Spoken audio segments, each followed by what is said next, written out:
What's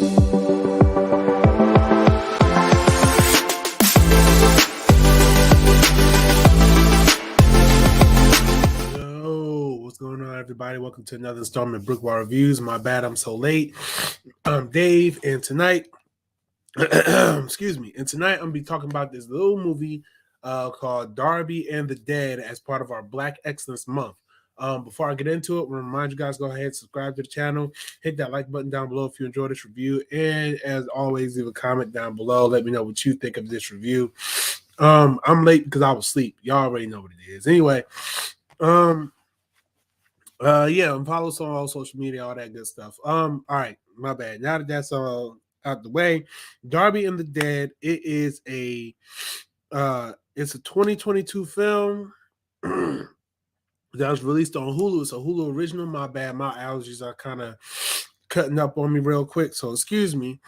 But it was released on Hulu on December 2nd, 2022, and it follows a young girl named Darby, played by Rael Downs, who, if you look at the thumbnail, you might say, that girl looks familiar. What do I know her from? Well, if you watch the Nickelodeon show Henry Danger, she was Charlotte in Henry Danger, which is one of the major things that drew me to this film, because I always like seeing actors who we know from certain things, especially like, kids shows and Nickelodeon Disney shows. I like seeing them do other stuff outside of that, because I feel like, when you're on these sitcoms for so long, you don't get to really flex your acting chops. So here, I do feel like she did a good job. I'll get into that later. But the synopsis, this movie is pretty much about after suffering a near-death experience as a young girl, Darby Harper gets the ability to see dead people. She becomes introverted and reclusive from her peers, but all that changes when her friend Capri, her former friend Capri, unexpectedly dies in a freak accident. So that pretty much explains the movie. Because Darby, when she was younger, she went to the beach, and she went out into the ocean, and I think it was her and her mom went out into the ocean, and her mom died, but I think her mom died trying to save her. But Darby, she didn't die. Like I just said, it was a near-death experience. But as a result of that, she's able to see dead people. Like, she was able to see ghosts and stuff like that. And it's something that was, like I said, something that was pretty much going on her entire life. And she started pretty much like making the business out of it. She would help ghosts cross over to the afterlife by helping them accomplish unfinished business, which is a pretty interesting concept. Of course, but that also caused her to be secluded and introverted and not really branch out to people. She lost some friendships, just naturally, but of course, just because she's always just in her bubble. Her friends are the dead people, right? And people don't know she can see dead people, but her friends are the dead people. Like, she even plays chess with one of the people who isn't ready to cross over yet. So it's very interesting. But she gets into an argument with her friend Capri, Capricorn is her full name, who is played, and this is interesting. I'm just like, this is just really clicking in my head. It's played by Alui Carvalho, and if that name sounds even a fraction of familiar to you, that is the voice of Moana. So the voice of Moana is in this movie as well. And Asher Angel was in this movie. And Asher Angel, he plays the kid from Shazam. So Billy Batson. So this is a very interesting cast here for people who don't know. Tony Danza's in this movie. Storm Reed is in this movie. I don't know if anyone knows Chosen Jacobs, because I know his face. I know his face. What was he in though? He's in Sneakerella, and he was in It Chapter 2. He was in It Chapter 2 and Sneakerella. Those are the three things I know him from that I've seen. And there's one more person in this movie, and I was gonna say Hill Harper, but it's not. It's Derek Luke, who, I don't know, for some reason I get him mixed up with somebody else. But Derek Luke is in this movie. And if you don't know who Derek Luke is, he played in Antoine Fisher, Biker Boys, Madea Goes to Jail, Glory Road. So yeah, that's that guy. So if his face clicks to you, then you'll probably recognize who he is. And so like I said, it's good, it's a good cast. Um the movie, like I said, so when Capri or Capricorn, or I'm just gonna say Capri, when she dies, she ends up having unfinished business. She's a popular girl, a whole bunch of people like her and everything like that. And so what happens, like in the locker room, her and Darby get into just a tiny, and what I say is like it's not even really like a big argument. It's like a little tiny little disagreement or something like that. Just like a little bit of an intense conversation. And what happens is Capri ends up getting electrocuted, right? And everyone's nobody really blames Darby. It was just like, Darby, you were there. Y'all had this this argument. If y'all didn't really have this disagreement or whatever, that wouldn't happen. But they don't like hard body blame Darby for it. But so then what ends up happening is that because this girl, she died, she was popular and she was supposed to throw this big party and everything like that. Her unfinished business is she wants to have that party. And she's like, Darby, since you're the only one who can see me, you're gonna help me. And if you don't help me, I'm gonna just make you look crazy by doing these things, because they with ghosts, they can like push you or like shock you a little bit and move stuff around and whatnot. But it would just make Darby look crazy. I should just hang around, just bug Darby, and Darby's just like, hey, will you stop? And everyone's like, whoa, you're talking to yourself, you're so weird. So, of course, Darby agrees to help her, but in order for her to be able to have the party thrown, Darby first has to come out of her shell and be seen as a quote unquote somebody. So it's kind of like a coming of age, high school stuff. Like, it's kind of like, now I'm kind of thinking about it, it's like She's All That, but if it had to do with but if like the ghost was Freddie Prinze Jr.'s character, you know what I mean? If you've seen She's All That, you kind of know what I'm talking about. So, yeah, so she helps Darby gets popular, helps her get her confidence up, join the cheerleading team so that she can be able to throw this party. But through that classic story, you get popular a little bit, and Darby doesn't get like ego, so to speak, but she's never really been in this position before where she's popular. People know her, she has friends, and people like her, boys like her, all different types of stuff. So it kind of does a little something to her, but at the same time, Capri is just like, well, wait, like my friends, do they even really care about me? Like, yo, I just want this party to be done so I can, transcend over. And so it's an interesting dynamic. It's not like, it's not like too heavy handed on one side or the other. Like you can see where each person is coming from. And Darby still kind of does stay true to who she was in the entire film, but you just see her confidence. So you're actually kind of proud that Darby has that confidence.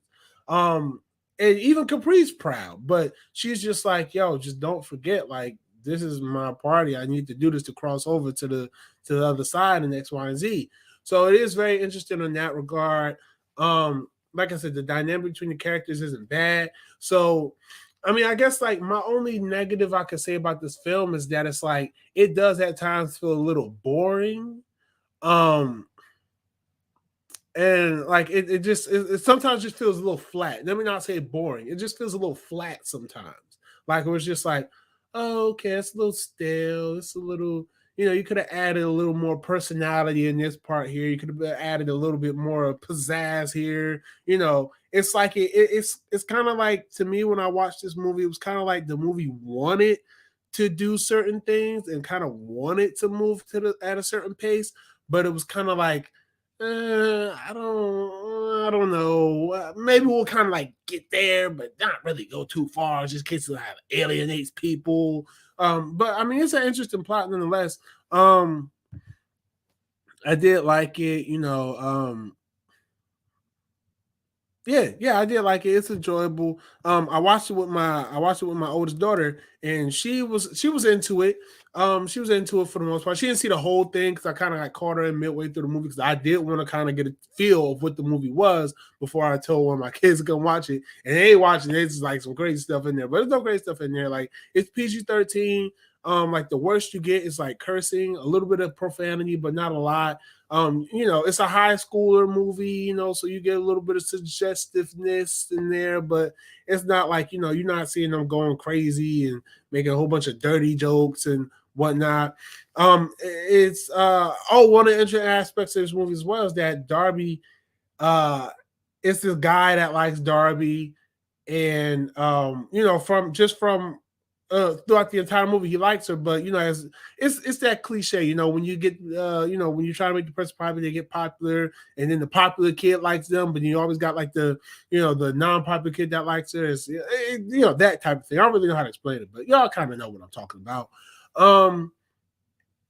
Let's see. I do, like I said, I can't say enough. I do like the concept. I do like the performances in here. They are pretty good. I would love to see more Rael Downs in some stuff, because I feel like with this script, she wasn't given as much or pushed as much as I sense that she can be pushed. Because if you watch Henry Danger, she does have skill. She has skill. And when you watch this movie, you can see that she has skill.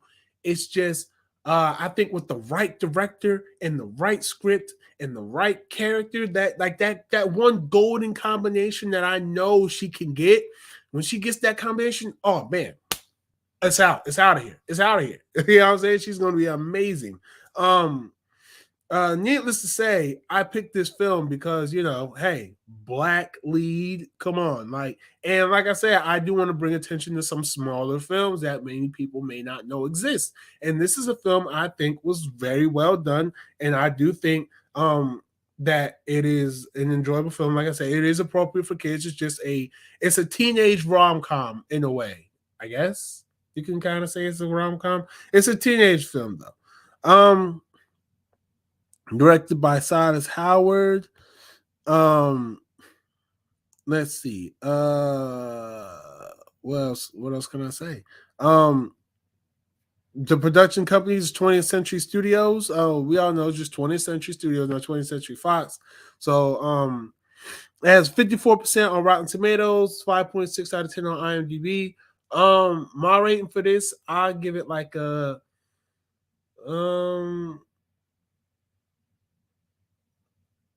I give it like a 4, but like the 4 that's kind of like right after the 3.9. Like you just right there, like that meter is just right there, just made it to 4.0. Like I said, I don't have a problem with it. I did enjoy what I saw. Like I said, it just gets a little flat. It just feels a little flat sometimes. And that's the only thing I have against this film, is that it feels a little flat. Some of the jokes don't, like, it could have been more humor. In there, I wish I would have been able to see some more humor, but I mean, you get what you get sometimes, and this is definitely one of those movies where you get what you get.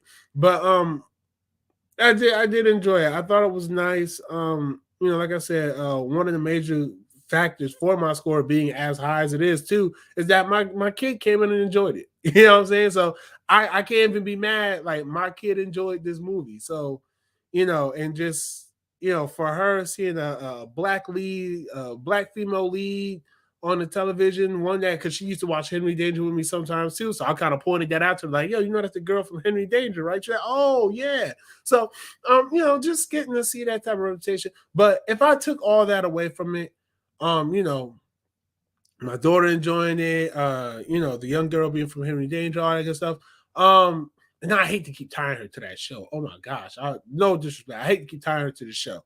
But I mean, if I just looked at this as the movie that it is, I think my score would be the same. It'll probably be a 3.9. Honestly, it'll probably be a 3.9, 3.8, 3.9. But I'm settling at a 4. I do give it a 4 stars. I do think it is definitely worth to watch. It's on Hulu. Like, if you have your Hulu subscription, go ahead, check it out. It's called Darby and the Dead. It was good. It was good. It was good. And I think it would have benefited a little bit more if it was a series. I would have, because I would like to see more of this world. That's the cool thing about it. Like, there's a lot of this world that is, and that's what it is. I think that's what it is. If this was a series, this would have been better. And I feel like they have so much, because the world is so large, and they do have so much lore that they bring into, so much building of this world that they bring into the movie with her and dealing with the different ghosts and pretty much having a business that she runs out of her room, but she doesn't really get paid for it. Whether or not her dad is completely on board with it, because they kind of like skate around that a little bit, in my opinion. I think what would have benefited this if this was like a mini series or something, or just a regular series. If this was like a maybe 6 to 8 episode series, you know what I'm saying? They could have dived into some things a little bit more, But I wouldn't mind seeing a continuation of this in some way, shape, or form, honestly. Because again, the world that they built around this character, Darby, and her ability to see dead people is interesting. There's something that needed to be fleshed out, and that's what it is. This is one of those things that would have benefited from being a series. Much like the Eternals, which completely different frame of thing. That's like the one thing I thought about. But yeah, I think it would have benefited from being a series as opposed to a movie. But all in all, still good. And I do recommend. So check it out. Darby and the Dead on Hulu. Thank you guys for tuning in. Happy Valentine's Day. It's officially Valentine's Day as of this recording. Valentine's Day 2023, 12:05 a.m. on February 14th, EST, Eastern Standard Time. So happy Valentine's Day to everybody out there. I hope you all enjoy your day. Remember, love them, but just love your loved one every day. Every day, that day. But nah, all right, but that's it for me. I'm outie. Follow us on social media. Links will be in the description down below by the time this video is fully uploaded and posted. But until then, next time, stay easy, stay breezy. Peace.